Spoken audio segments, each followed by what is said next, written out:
Culture Kitchen is going down right now, and I'm so excited because I have the one and only Boss Babe in the 254. Anne, what's up? How you doing? Hi, Kev. It's good to see you. Good to see you too. Thank you for having me. Oh, yeah. Me too. I'm excited. Conversation. So, I mean, how was your day?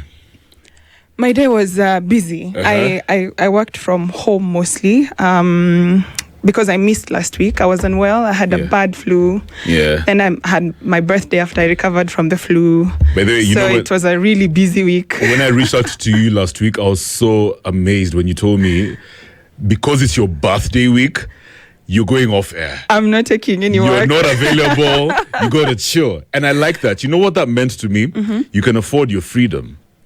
Oh, really? Yeah. Wow. You're not accountable to nobody. Okay, that's true. Yeah, you can decide whatever to do with your own time, unlike some of us. That's true. I've never looked at it like that, but now that you say it, I guess so. How does it feel? So. It feels nice. It feels nice to be your own boss. I didn't say it's easy though. Exactly, but it's nice, worth it. I think it is. So for folks who don't know you, tell us about your company and what inspires you to do what you do. Okay. My name is Anne Muhia. I have a company called Winners Arena Africa. We support entrepreneurs to either start, grow, or scale their businesses. I think of it as like a passion project for me because I have 9 years. I'm an accountant, by the way, by profession. Good stuff. I have 9 years corporate experience and almost a decade now in entrepreneurship. And let me tell you, when they call it School of Hard Knocks. It is. It really is, huh? It really is. I can imagine. It really is. So the decade that I've been an entrepreneur has truly shaped me to who I am today, and it's been very challenging. And I assume it has maybe even worse for others than it was for me with my corporate experience. But also, there's a lot of unlearning I had to do. So it hasn't been easy. And so When you say unlearning, you mean from your corporate experience or that's interesting. Yeah. Okay. Because you see, like, for example, if you started your own radio station, you're not going to start here. Of course. Yeah. So the mindset, you have to have a completely different mindset. Back to basics. In terms of like how you approach it. So anyway, I started creating content. So I'm also a digital creator. I started sharing my journey as an entrepreneur, the challenges I'm facing, some wins, some lessons here and there. And it's not a conversation I thought people were interested in. In fact, I thought this biashara kinaniramba tu peke yangu. Yeah. But it turns out it's like this everywhere. And so that's what now has evolved into Winners Arena Africa. Amazing. Yeah. So what inspires you to do it? To I guess run your own company? What was the motivation? The push. Yeah. The push from corporate. The madness. Exactly. At what point? What was the push? When did I lose my mind? Why did you decide to just do your own thing? I encountered a boss that, we were not getting along. And I think I would say happily employed, truly. I had never started a side hustle, nothing. I was happy to report to work, do my thing, get my paycheck at the end of the month, repeat, probably get a promotion, until I got sort of like the job of my dreams, literally. It was really the job of my dreams. And my direct report, we just could not get along. Oh, snap. It was so bad. I tried to hold onto that job, tried to do everything I could. It just wasn't working. To sort out the relationship, especially. Either to improve on how I was doing my delivery or the relationship with the guy. It just wasn't working. And I wasn't the only one, so I don't think it was a me issue. And so just one morning I was so miserable. I was just like, I cannot, the pay is good, the company is good. I love my job, but I hate working under this person. Oh man, that sucks. And I guess what he made me feel like the job I always thought was secure as long as I do my part isn't. And I think that feeling never left me. And you see that's the case, like you said, for many people, right? They don't really leave the job. They leave the boss. They leave the boss. They leave the bad relationships, and it's oh my God, I really empathize. It was horrible. Do you think if things were good between you and him, you would have stayed? of course, I'd still be 8 to 5. So in a way, it was such a terrible experience then. But like the way they say the dots connect. I am so happy for that experience because I think wanting to find freedom and being in control of my own destiny kind of sort of has guided me on this path that has been so amazing.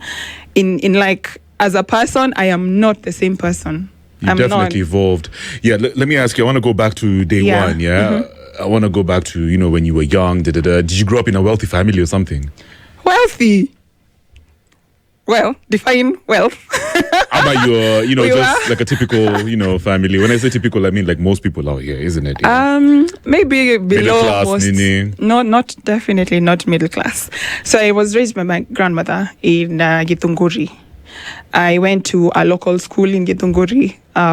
Probably maybe less than 10% of the people who went to that school wore shoes. What? Kind of shags. You have stories of our parents. You sound like my mom. 10%. So, I swear to God, like 10%. Tell me you didn't wear shoes as well. I thank God I was among the so you could say I was the middle class of the shags. You are the standard. Oh man. So labda ilikuwa, let's call it middle, middle. Middle class, yeah.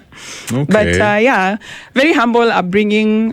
We used to pick coffee, take the milk to the dairy stuff. Like I wouldn't say I lacked anything. And it's one of those, like, everyone around you is living the same life. I wonder how it's like for kids these days with social media and everything.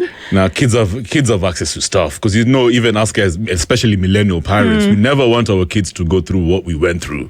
Is it good or is it bad? Because well, it's 50-50. 50-50 because like for example, the wealthiest family, my uncle, had this pickup that would break down all the time and used to ferry eggs because we were like generally farmers. We're either farming dairy, eggs, you have some chickens, coffee. So he was the guy ferrying everybody's, stuff. Yeah. And compared to where we were and where the best family, let's say the guys who are living the life, the distance wasn't that much. So I didn't grow up feeling like I was lacking anything. But you grew up around entrepreneurs. That's the vibe I'm getting.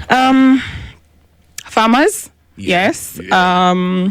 If you put it like that, yeah. There's someone who asked me when we were having a conversation and they was trying to dig deep, like you must have gotten it when you were young. We need to find that moment. And I remember there's a story. It's an interesting one. So we never lacked food. Food was in plenty, but cash flow was really, really scarce. Cash flow like 20 bob, 50 bob was really, really scarce. And I remember you might. No, well, I don't know where I'm taking you. You're not going to judge from this. I'm listening. Yeah. I'm here for the stories. Yeah. So, do you know what a petticoat is? Of course. In a way, but you're a bougie. What are you doing? You won't get it. I get it, man. Just keep on talking. You won't get it because we used to wear the petticoats. Those days they were like half and they had like colored lace and stuff, and that was like the in thing, the colored lace. And I really wanted my grandma to buy me one of those, and money is scarce. So basically after school I used to go sell bananas by the roadside. So that's probably when it started. I guess so. Yeah. So maybe figuring out where the most traffic is, at what time, and but stuff like that. Fast forward. You're here now. It's been almost 10 years of you in business. You're running your own companies. Yeah. I did my work on you, by the way. I did my research. That's good stuff. But why is it important for people to actually have a money mindset? When I say money mindset, I mean like pretty much get the financial education in this day and age. I don't know if that exists for entrepreneurs. And if there's someone listening in who is looking to go into business, you're going to have to really apply yourself to find that knowledge. Because financial literacy, money mindset is one thing. Building a company, building value, is a totally sort of like different thing. Let me put it like this. I knew how to manage money because I'm an accountant. I used to be the person in charge of budgets, right? My last role was group head of finance. Managing budgets, that's my thing. But that's not how value is created. Yeah, totally. That is sort of like you're managing budgets, but there are people who are working towards creating this value, doing the sales and the marketing and the operations to bring in this money. It's a totally different sort of like ball game, and I don't think it's taught in school because I should have gotten it right with my degree in commerce, CPAK.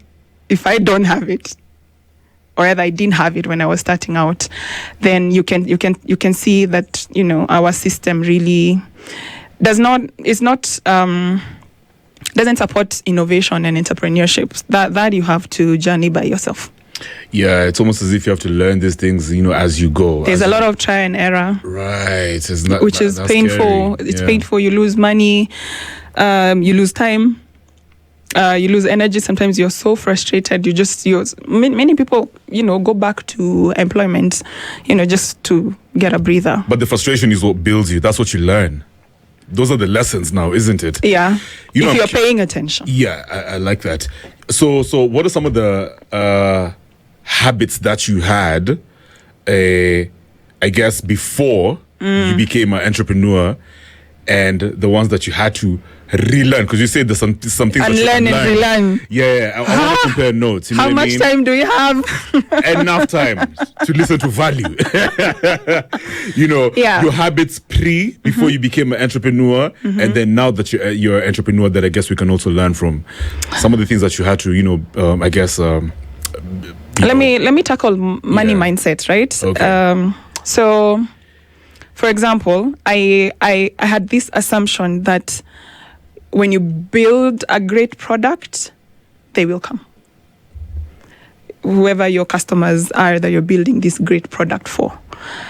That doesn't work. It doesn't work. You have to build the great product, and then you have to go and market the great product. Wow. And then you have to go and deliver excellence and delight your customers so that they can keep coming. Mm-hmm. That I think I believe I had only one piece sort of like of the puzzle. Yeah. Then I had this assumption that you need money to build something. Like capital to start a business. But I feel like depending, because there are many, I've seen many entrepreneurs, myself included. I've built from nothing in terms of like capital availability. And there are a lot of Kenyans who say, I am not able to do this because I don't have capital. But you'd be surprised at the power of broke. Yeah. Yeah, because when you have money, you actually waste it on nonsensical issues. When you don't have money, you get really, really, really creative. That's amazing. Because even with the bit of money that you have, it has to make sense. Yeah, I like that.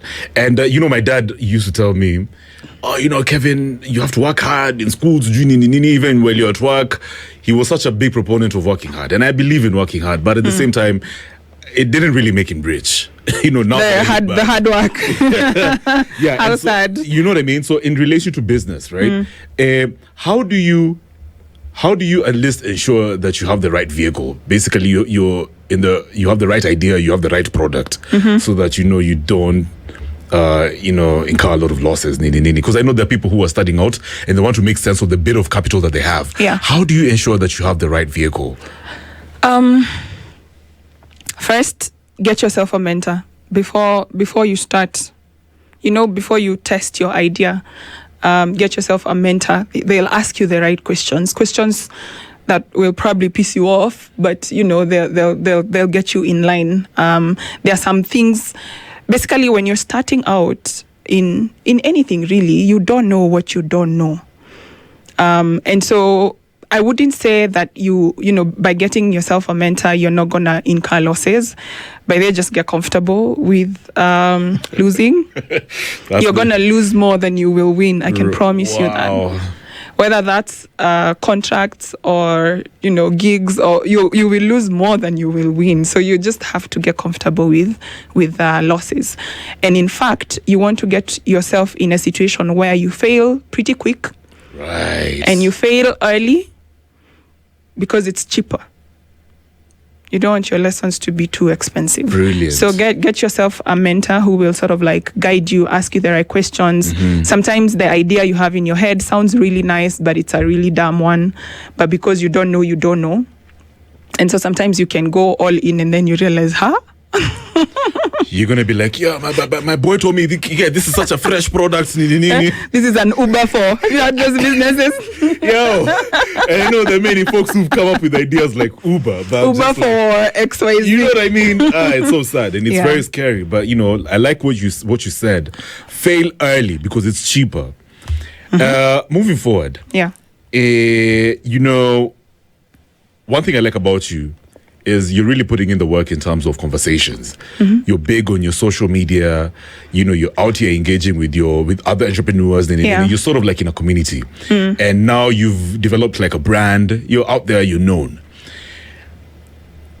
How important is it for folks to actually be known? Bro. In 2020, not even 2025, since I guess this social media era, the internet, as an entrepreneur, why is attention so important? I'm not even talking about the product in itself, the owner of the product. Okay. So, if you are starting a business today, the cheapest marketing budget that you can have in your corner is building your own personal brand to back up that business. There are a lot of people who are creating content and doing the usual stuff, the makeup, the sunscreen here, there. And we probably have like so many creators who are doing the same thing. However, if you shift your mindset from I'm building this to become an influencer versus I'm building this so that it helps me build my business, now that's where the real value is, according to me. I think it is super, super important because it's becoming a lot more expensive to get attention. Whether even I'm sure the people who are running ads will confirm this. Ads are performing less and less. Right. The people who are getting the attention are those with communities who offer those communities value, and the communities therefore then follow them, and they trust. They give them their trust and their loyalty and their money essentially.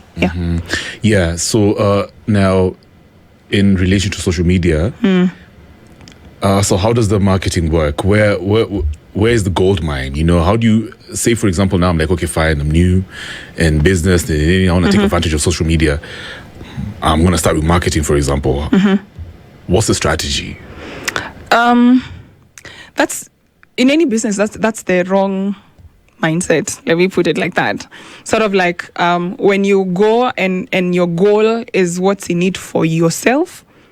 It's you'll get so frustrated. You need to figure out what, as Kev, for example, what value do you offer to the world? And sometimes that's a really tough question. It's easy, but it's also like a hard question because you have to ask yourself, the road you've traveled, the life that you have lived, what value can you offer society? Right? It could be in your experiences, for example. So for me, it's in my experiences. So my experience as an entrepreneur, those are mainly the stories I tell. I also tell about, my story about motherhood. I don't know if you know, but I have a 5-year-old who has a couple of challenges. And it's been a challenge, being a mother to a person living with some sort of disability. But it is valuable to someone else. So you have to show up with value first. So you tie your product to a story? Don't even think about product at this point. Right. Value. Yeah. And be It could even open. be in the form of entertainment. It could be in form of entertainment. Yeah, it could be jokes. Like I have a couple of creators I follow, and as I'm scrolling in the evening, I'm usually just laughing so hard. They entertain me. Yeah, so it could be in form of entertainment. It could be in form of aspiration. I'm sure you've seen creators who it's just more expensive to execute, but also it could also be in the form of education, shared experiences. Just look at the value that you can offer to society. Like this piece of information, if I put it out there, it's gonna help someone. And then keep showing up. Value first, and then now you can build on that later. Yeah.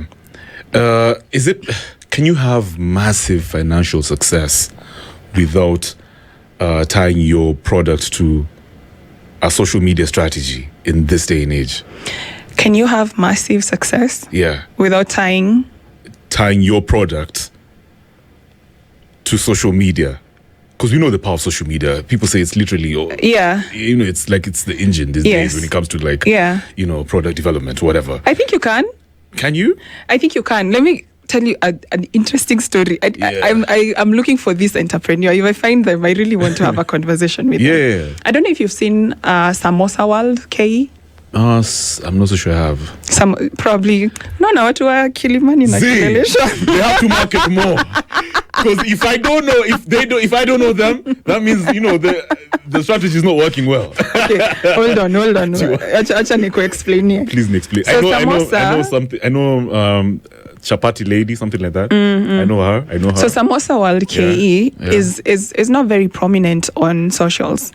However, if you go to Utawala, Kasarani, and I think Zimmerman, they have like over 10 branches. Right. They sell nothing else but samosas. Nothing else. You should see the store. Like this office is like 6 of their. This studio is like 6 of their stores. They are really, really small. Yeah. And inside each and every one of those locations, you have like 10 employees. They are moving mad, crazy volume. I can imagine. Mad. So what do you think is the strategy? And they are not... so it's a story I actually did on my socials for those who want to have a look. But there's someone who commented and said that guy used to be a butcher, owned a butchery, but used to sell samosas on the side. But people would come and buy more of the samosas than the nyama. Yeah. So he decided, let's do away with this and just proceed with the samosas. They are not online at all. But basically, do you see where they are? They're in Utawala, they're in Kasarani, high volume places. Their operation is really, really lean. Yeah. And they produce the samosas sort of like, I would say they're benefiting from economies of scale, right? So that's a business that's able to thrive without having to be online. However, I think the question to ask yourself is, whatever product or service you're selling, where are your clients? Brilliant question. Yeah. If they are online, then you need to be online. So could I be right or wrong if I say they're probably also leaving money on the table without having a presence online? Yes, they are. Yes, they are. Yeah. It's interesting, but we could argue it because when I put that post up, you Kililesha people. What are you doing? You are judging me badly. Can we just have a normal conversation? Someone was just like, that can't be beef. It has to be samanyama from God knows where. 30 shillings, because it's 30 shillings. And it's really good. And it's really, really good. I've tasted it. I also was a bit skeptical. So maybe he needs to be transparent. Where is that nyama? Where is it coming? Where is it so good, right? But I guess what I'm trying to say is, who are you serving? Yeah. Where are they? Yeah. Go there. Yeah. Yeah. So what's more of a priority? Damn. Okay. What should the emphasis be on? I'm in the MSME space. Marketing or sales? Is in marketing what drives sales? I think. So that means? So marketing comes first, then sales second. However, for a long time, many people could not afford marketing until social media came and changed a lot of things. Right? Marketing was really, really expensive for small businesses. But in today's age and with the way digital is, I think the bar sort of has been lowered for small businesses. Right. And so digital marketing then becomes the easiest, cheapest way to market your business. Right. Now, the challenge now then comes, how do you do it in a way that you're not burning your customer acquisition is not costing you a lot every single time, right? Because you need sales consistently. Mm-hmm. For you to bring in sales consistently, there has to be something happening in the digital space. I agree. So the question now is, do you pay in form of ads and influencers, or do you take the longer route, the more tasking one, and build a personal brand to then drive, the sales to your business? What would you advise? The latter. Take the longer route. Yeah, it's more sustainable. Plus, you have access to the influencers and you have access to the ads when you need to amplify. But it's not what you're sort of depending on. Tomorrow, if Meta changes their algorithm, your sales dip before you take some time to learn the new algo and blah, blah, blah. So I would say it's more sustainable to take the longer route. Because I know there's some people who, they're brilliant salespeople out here. They've got a brilliant sales team.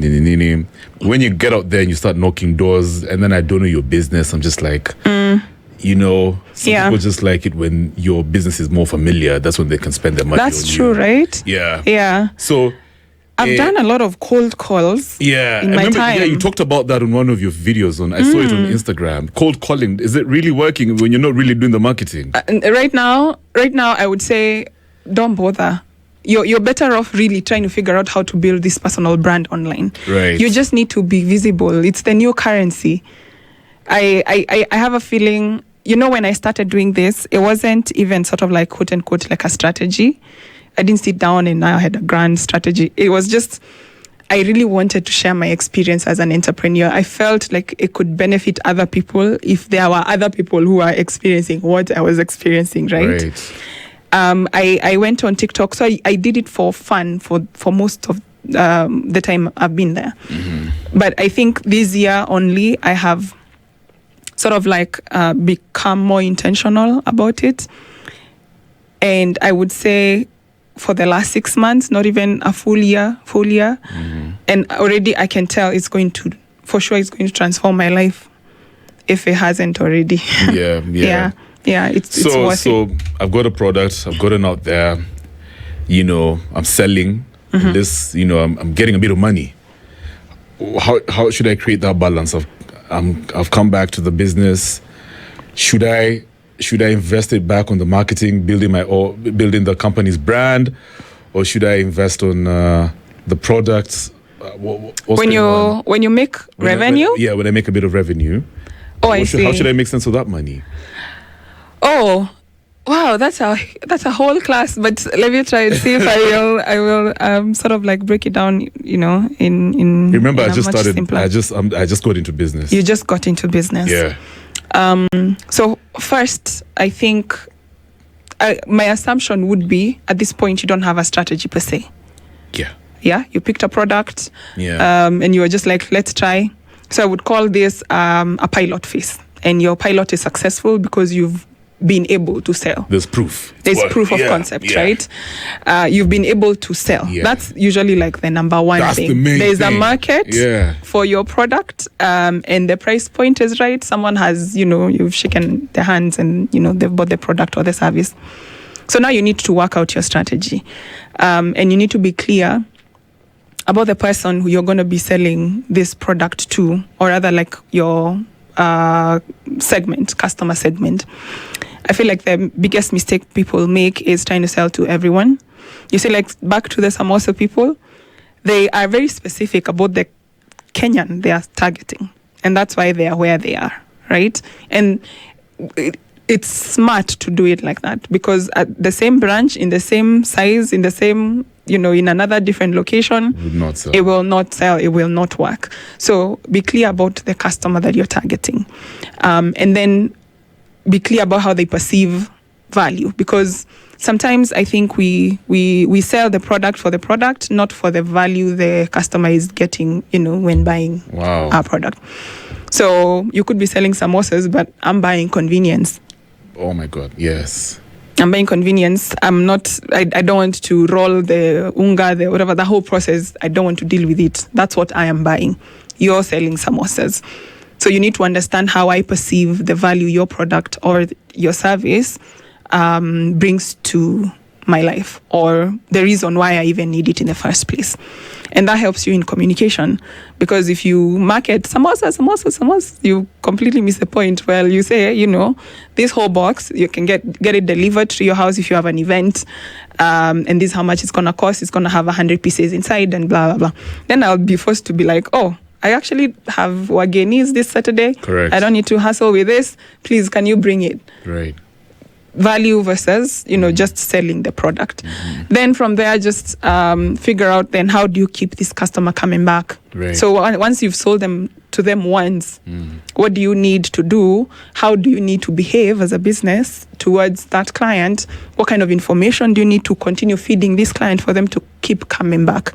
And basically, they are all, you can see now they're like layers and layers and layers. And then now you have like, in your strategy, you have like key activities that then help you achieve that. And then now you will get to your costing. So ideally, your salary should not be from your sales. It should be as part of the cost. Right. Yeah. And I made this mistake because, I was worth XYZ when I left corporate. Yeah. So I had yeah. This is how much I want to earn. Same as I was. Same as I was. It's like if I was expecting to be interviewed, this is the minimum I'm saying. You expect to earn?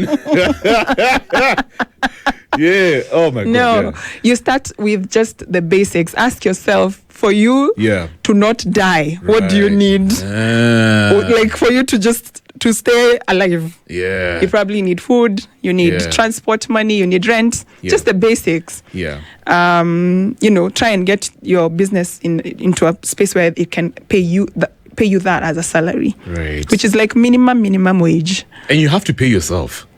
Even if it's just extremely. So pay yourself. You can put the balance as a debt maybe in future if the company does well. Then you can recover from that. That makes a lot of sense. Plus, you're building value. I agree. The equity is yours, right? Yeah.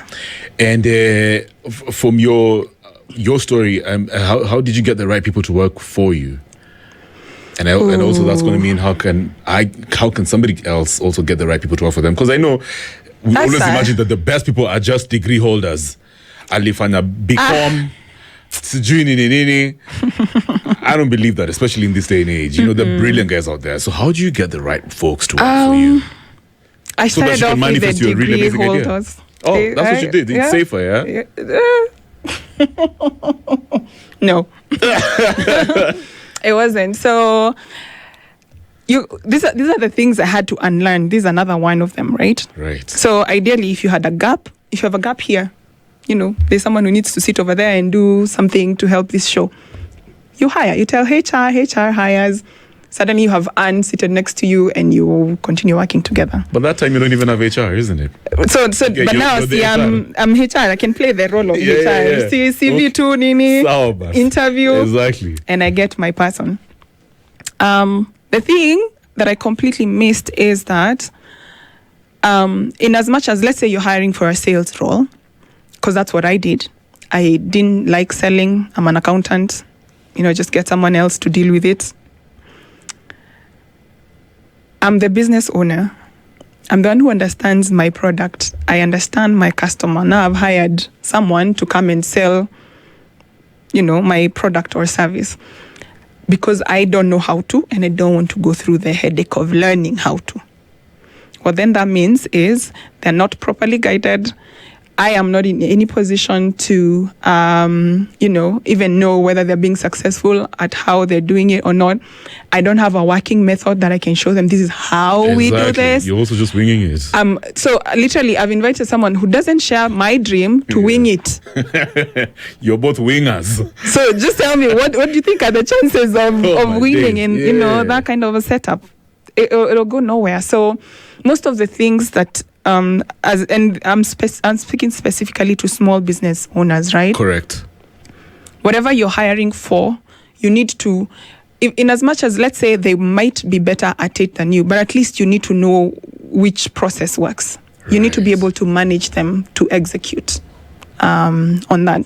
And that sort of, I have many stories around that, and it has caused me a lot of losses, I must say, where I knew nothing. You know, we got together with this guy, a partner I had.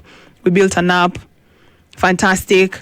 At that time, now I had learned how to sell. So I'm selling, he's building it. So he's the techie, me, I'm just... Groundwork. Yeah.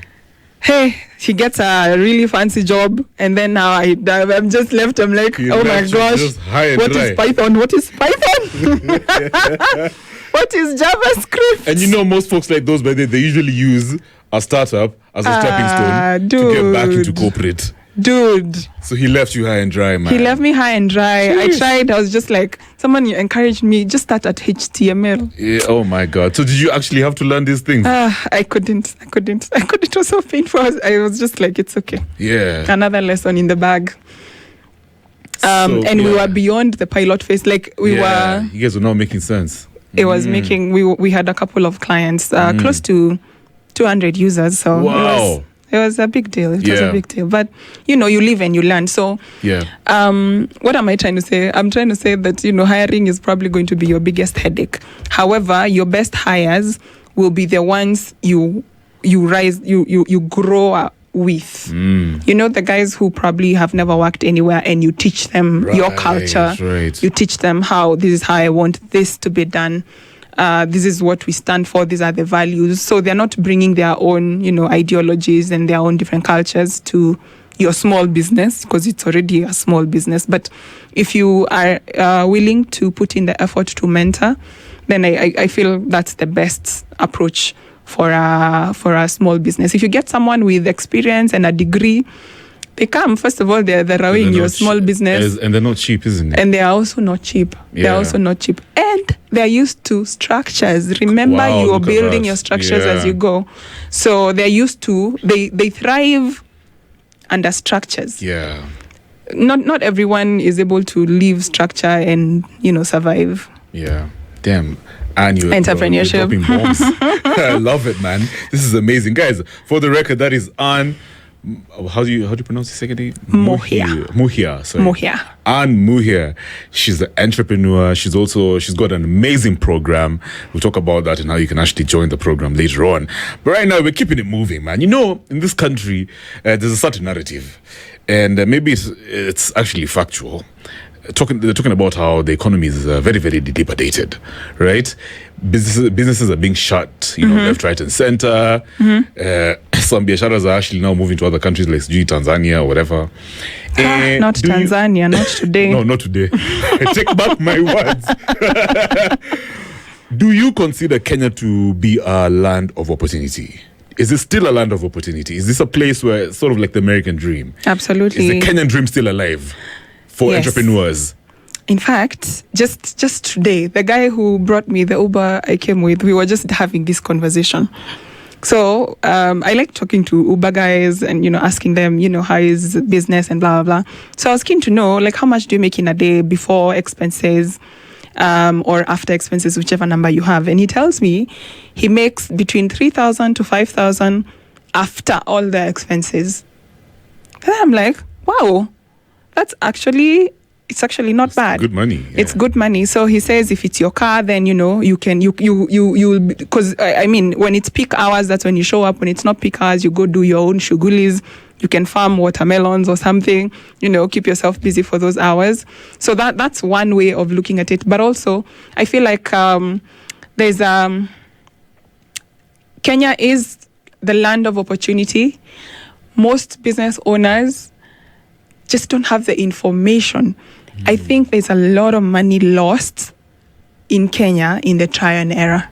Oh, wow. Not I think. I know for sure because I do like one-on-one consultation. So these are people I speak to on a daily basis. And you can tell this person is hardworking, anajituma. Like they're out there trying to, you know, just make ends meet. They just are missing the right information. They're missing mentorship, basically. Yeah. So there are a lot of people who are getting very frustrated, trying this business, that business. Then it doesn't work. You try another one. It doesn't work. You try another one. It doesn't work. And you can find yourself doing that cycle for like. I know, and it's so costly, man. It's very costly. Yeah. But if you knew, if you had a mentor or access to this information, this is like information that's either available in the entrepreneurship accelerator programs. Not many Kenyans, again, know about those programs. So, it's just for the few, the guys with this information who have access to the information. So I feel like there's more that can be done with like, guidance and mentorships, which is kind of why I host other entrepreneurs on my channel, because I want to hear, I want to show the person who has found themselves in business as just, the last cause. Like, this is not a choice they made. Yeah. These are circumstances that led them there. I want them to see what's possible and also to get a view of what kind of steps to take over time. After hearing all these stories, you will start to see how possible it is even for yourself. So the vibe I'm getting is you're saying the execution culture in the country is also a bit kind of shaky. Guys, they don't have the right education, the mentorship, and so they're a bit skeptical about their chances of success. Yeah. But there is money to be made. There's money to be made. Yeah, that's interesting. Yeah, there's money to be made. But also money to be lost if you go at it blindly. Yeah. Brilliant. Now, my next question is about, of course, when I have a conversation with you now that I'm, engaging with you, I get the perception, I get the feeling that you're very grounded. You come off as very sharp.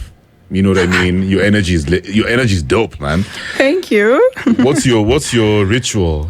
Especially in an environment that's very high pressured for entrepreneurs, right? I see. Yeah. What do you do to stay, grounded? Because personally, by then I've been in business, right? And tell me more. My mom was just like, Kevin, if you cannot handle Nairobi, get your debs back to Kisumu. and I went back and what kind of business? We started a college. With a friend of mine. It's actually still there, but I can see, he's shout outs to Bonke, man. Like it's been very rough, but the fact that he's at least surpassed the 5-year mark, I have hope for him. I think he's actually going to do well, because he says his dream is to turn Ubunifu College into a university. That's his main goal. And at least now he has students, a college. That's a whole ambitious. College. Yeah. I love it. Yeah, proper college with serious credentials. Now, for you, I guess, what's the game plan? What's usually your strategy? How do you stay grounded in this crazy environment called Kenya? It's very unpredictable. It's very unpredictable. I think I would say I'm a very tenacious person, and I only discovered this while in entrepreneurship, because half of the things I've been through ought to have killed me at some point. You're gonna write a book, maybe? I most definitely will. Yes. I most definitely will. So I would say I'm a glass half full kind of person, and I hate throwing pity parties. Like, something will, let's say, you try something and it crashes and burns. I'm only allowed to cry about it for 3 days max. What? After 3 days, what you gonna do? What are you gonna do about it? What are you gonna do about it? Yeah. But I think what has helped a lot is, in as much as I'm not throwing a pity party, I'm staying in that situation long enough to learn my lessons, because I don't want to come back here again. Right. So that the next time So you don't see yourself being employed ever again? It's not possible. Shindwe. It's not possible. I know what you're saying. I know what you mean. Yeah. There's freedom. I get to pick my daughter from school when I want. I get to hang out with her. I get to. Yeah. There are a lot of positives, but also just over and above the freedom, I think just personal growth. That this, I don't know if you've seen like billionaires who are just chill. Yeah. Nah, trust me. Why do you think they're just chill? I think when you're thriving, when you have financial success, when you're at a level of serious independence, I feel like your true personality and character tends to come out. You are at your best version. Yeah. You know, I don't think you're at your best version when you're employed. But you're also been through the fire. Yeah, because you've been through it all. Diamond in the dirt. You've been and I feel like entrepreneurship, man, Kwanzaa, when you're starting out, those are the real tests. I want you to just, because I know you also mentioned, and I've seen it on your you've talked about this on other platforms. Of course, there's serious challenges that you've gone through being a mom. How has entrepreneurship, helped you navigate these challenges that you go through with your daughter? As a mom, I think for me is just being able to be flexible with time. That's the biggest one. I agree. Yeah. So, I mean, when I'm needed, I'm needed. That's it. You're available. I'm available, and I don't need to ask for permission. I don't need to, talk to someone. Yeah. And, they disapprove. Yeah. Yeah. So I think that freedom is really good. That's amazing. If you were to start over today, go back to your... Because you're definitely a Gen Z, but... Thanks, Kev. Yeah, okay. That's a compliment. Anyway, so if you were to start over, you go back to, let's say, your early 20s. What would your approach be to entrepreneurship, right? Would you rather start from the bottom, from, idea, manifest the idea, or if you could, actually buy an already existing business and then just scale it? That's assuming I have the money to buy the existing business. Yeah. I think, the level of knowledge I had access to when I started, even if I bought, I probably still would have burnt it to the ground. You would have failed. I would have. There's a lot I really needed to learn through this whole process. Yeah. So I would say I would start from scratch. I would get a mentor. In fact, that money, instead of buying the business, I'd pay for a mentor. You really believe in that mentorship process? Oh my gosh. Yeah, yes. There's a lot you don't know. Yeah. It's like, for example, being told to come and run the studio. Without you can be passionate about content. It's another thing. It's another thing to run a studio. Exactly. Yeah, totally different. Yeah. So I would get a mentor, and then number 3, I would figure out a way to be visible as soon as possible. Yes, I love it. Yeah, that's actually one of my key takeaways from this conversation. Visibility, man. Build that brand. My very, very wealthy uncle used to like telling us, me and my friend, if you don't love it, don't do it. But now, there's the reality of things. If you don't love it, don't do it. Should you always follow your passion? I'ma follow what makes the money. Do what makes the money. You know what I mean? Like even in maybe even in uni, I'm even in business, right? I think I can hold off my passions for later when I'm retired and financially stable and I don't need to work, but I want to work. And so I work on the things that bring me joy. But I don't think I can afford that kind of joy right now. I like that. Yeah. So I usually think about one of the other things I'm really sort of grateful for making this transition from career to entrepreneurship is the fact that eventually everyone is going to leave corporate, right? You're either going to be replaced by AI now. Before it used to be you will retire. Now you could be replaced. Chop, yeah. Or replaced for cheaper labor, whether that's AI or, a Gen Alpha who can do your work for half the pay. Faster, cheaper, than have maternity leave yet and stuff like that. Wow. Right? Yeah. All these things are things that are that we face every day, right? Yeah. So either way, you're going to leave corporate. Yeah. Right? I would say those who are in corporate right now, I think your key area of focus should be building your personal brand, because you can build it while you're earning a salary. It's true. Should you ever need to activate, a product, a business, anything, the community will be right there. Damn. And to you, if you are forced, in this case, forced out of corporate. And it's gonna happen. It is happening. Ask this NGO, what's their name? Yeah. Earlier this year, right? Yeah. USAID. Right. Oh, right. Man, look at that. It is happening. And to you, if you're used to earning, let's say, $1.5 million, and then you're forced out, and then now you have to start learning where I started, it'll break you in ways you are not ready for. Yeah. You probably don't have the energy. You probably have health issues. So there are many people doing like side hustles and are in corporate. For me, mine, if I were to go back, I would build that personal brand while still in corporate, because it's an asset. It's an asset that you can activate as and when you wish. Or when you need to. Oh man, that's so brilliant. Yeah. Now, 3 final questions. How important is it to have your family and or your friends on the same page with you in terms of where you're headed towards financially, in terms of business, your ideas? Because they're mostly going to be your support system. I see. Yeah. For me, most of them did not get it. My mom kept saying, "Wairimo hana kazi, ulipata kazi." And I'm like, "Mom, I'm trying to figure my stuff out.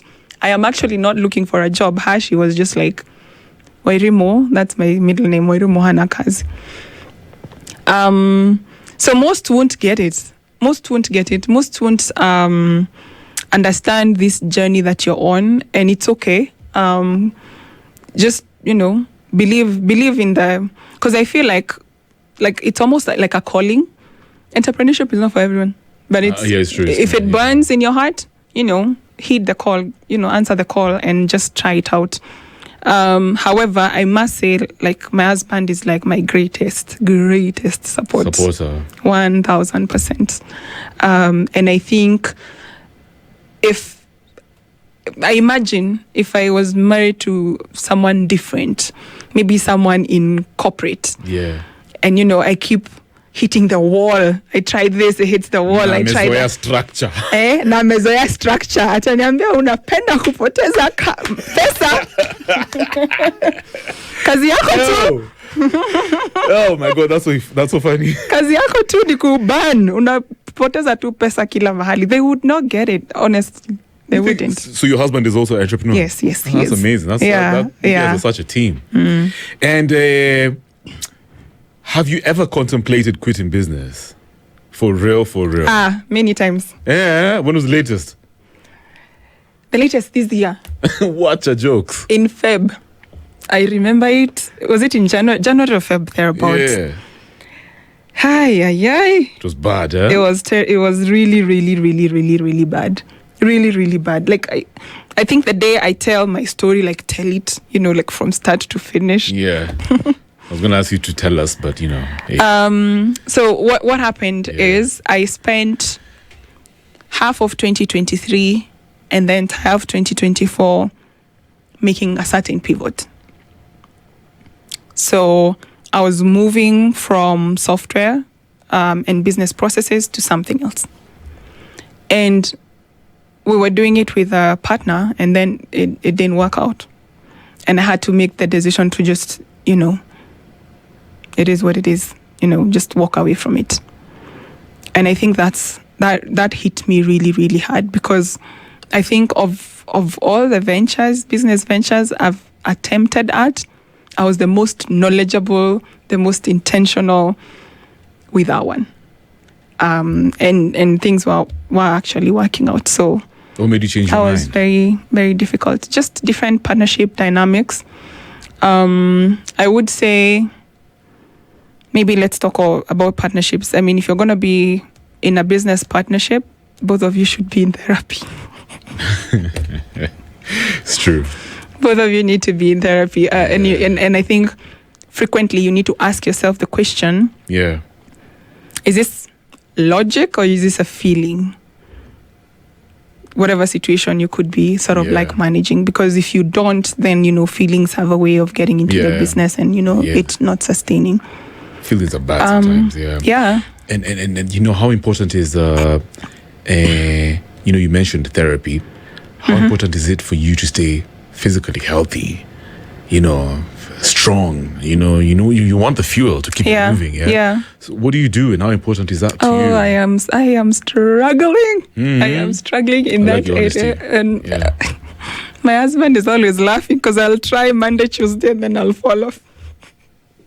I'll fall off Wednesday, Thursday, Friday. Like a workout routine. Yeah, that somehow I've been really, really trying, but I don't think I've wanted it as bad like I do right now. And it's basically because the stakes are higher. I don't know why I feel like the stakes are higher. I feel like I'm in a certain position in my life right now to make a huge difference, impact both in my life and that of others. So it feels like the stakes are higher.